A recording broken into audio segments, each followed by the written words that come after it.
అంటే పర్టిక్యులర్‌గా మీరు రోజా గారిని గాని, లేదంటే శ్యామల గారు గాని, లేకపోతే శ్రీరెడ్డి గారిని గాని, వారి గురించి మాట్లాడడానికి కారణం ఏంటి? వారి గురించి మాట్లాడడానికి కారణం అంటే, వాళ్ళు మాట్లాడేది అదే గదండీ! హ్మ్. ఇప్పుడు సపోజ్ రోజా గారున్నారు. రోజా గారు సరింగా పరిపాలన చేసి ఉండుంటే, హ్మ్. ఆ ప్రజలతో అక్కడ మమేకమైపోయి, ఆ ప్రజల బాధలన్నీ తెలుసుకొని ఉండుంటే, ఈరోజు గెలిసుండేది కదా! ఎందుకు గెలవలేదు? హ్మ్.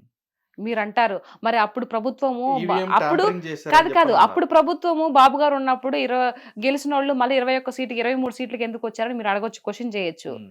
20 అప్పుడు స్టార్టింగ్‌లో విడిపోయినప్పుడు చెట్టు కింద కూర్చొని పరిపాలన చేశారు. ఆయన వన్ బై వన్ డబ్బులు లేకపోయినా తెచ్చుకొని చెట్టు కింద కూర్చొని ఒక పరిపాలన చేసుకుంటూ అన్నీ కట్టించి బిల్డింగ్స్ కానీ అన్నీ కట్టించి ఆ! అమరావతి కూడా సగం కంప్లీట్ చేస్తూ మధ్యలో దిగిపోయారు. హ్మ్. సో, ఆయన గొప్పవాడా?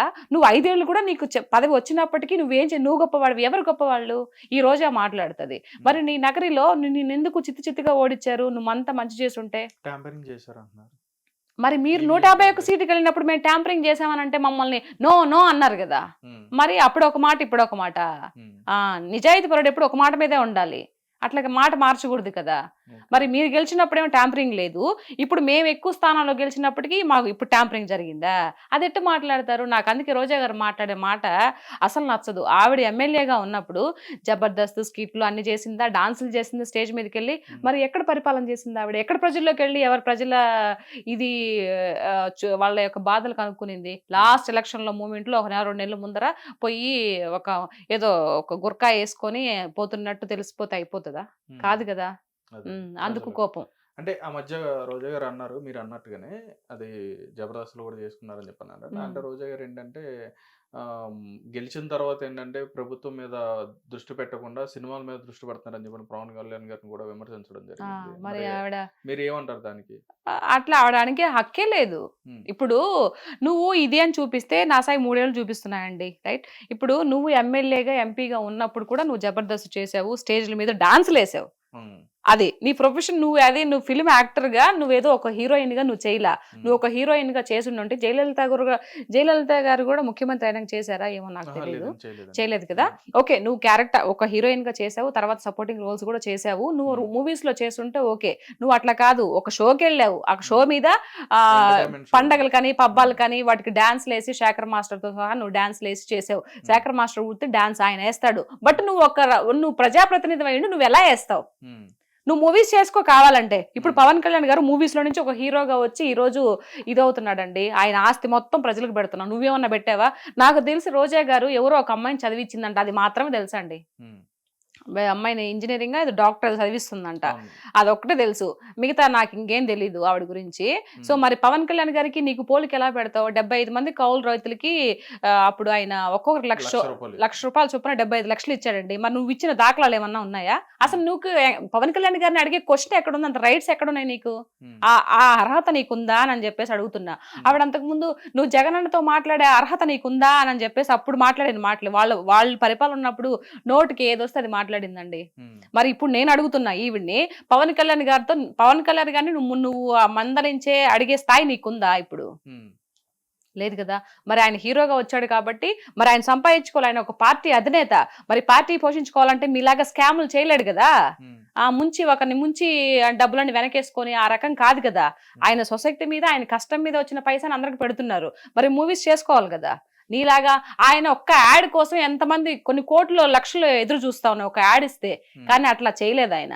నేను ఒక యాడ్ ఇచ్చేయడం వల్ల అది ఒక మంచిదో చెడో తర్వాత విషయం. రేపు ఎవరికైనా ఏదన్నా జరిగితే ప్రజల గురించి ఆలోచించాడు కాబట్టి ఒక యాడ్ కూడా చేయలేదు. హ్మ్. అట్లా అని చెప్పి స్టేజ్ మీదకి ఎక్కుంటే ఇంకా మరిన్ని డబ్బులొచ్చేసుండయి. ఇంకసలు మాట్లాడే అర్హతే లేదసలు నన్నడిగితే. ఓకే. ఇంకేం క్వెషన్ చేస్తది? రైట్. అంటే ఈ రకంగా అంటే ఇప్పుడు రాజకీయం అంటే ఇప్పుడు ఉన్న అధికారులు ఇప్పుడు ఎవరైతే నాయకులుంటారో వీళ్ళు విమర్శించుకోవడమే కాకుండా హ్మ్. వ్యక్తిగతంగా గూడా ఎందుకని వాళ్ళ కుటుంబాలను విమర్శించడం గాని, లేదంటే వాళ్ళ కుటుంబ సభ్యులను విమర్శించడం గాని, వాళ్ళని తీసుకొచ్చి డిఫేమ్ చేయడం గాని ఎందుకని చేస్తున్నారు? అంటే నేను ఇరువైపాలు అడుగుతున్నాను.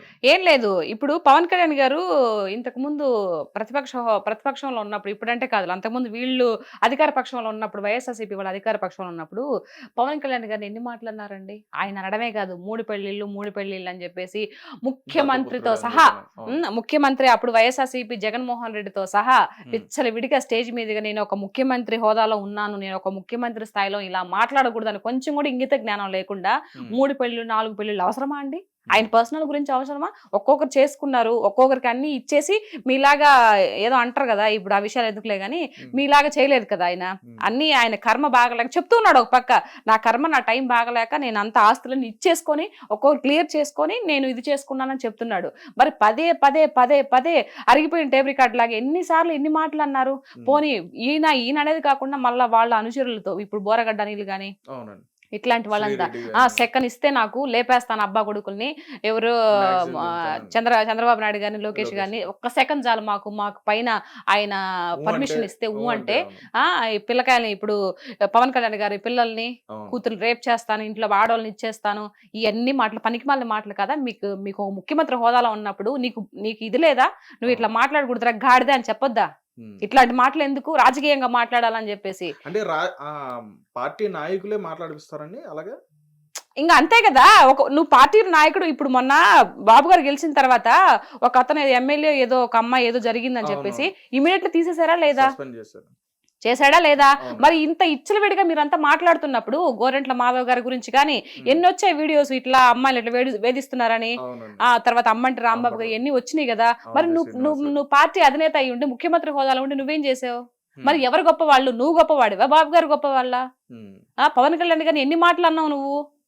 ఎన్ని అనాల్సిన మాటలన్నీ అనేసాను. ఆయన చెప్తూనే ఉన్నారు, నువ్వు రాజకీయ పరంగా అడిగిన దానికి క్వశ్చన్ సమాధానం చెప్పు, నువ్వు పర్సనల్ గా మాట్లాడొద్దంటే ఆయన అడిగిన దానికి ఒక్క క్వశ్చన్ కి సమాధానం చెప్పలేదు జగన్మోహన్ రెడ్డి గారు. మరి మాటలేమో అన్ని మాట్లాడుతూ ఉంటారు. మరి అడిగిన దానికి సమాధానం చెప్పాలి కదా. ఎదుటి వాళ్ళు ఎవరైనా సరే ఆయన ఒక క్వశ్చన్ నిన్ను అడిగినప్పుడు నువ్వు ముఖ్యమంత్రి స్థాయిలో ఉన్నప్పుడు సమాధానం చెప్పాలా వద్దా? అదే.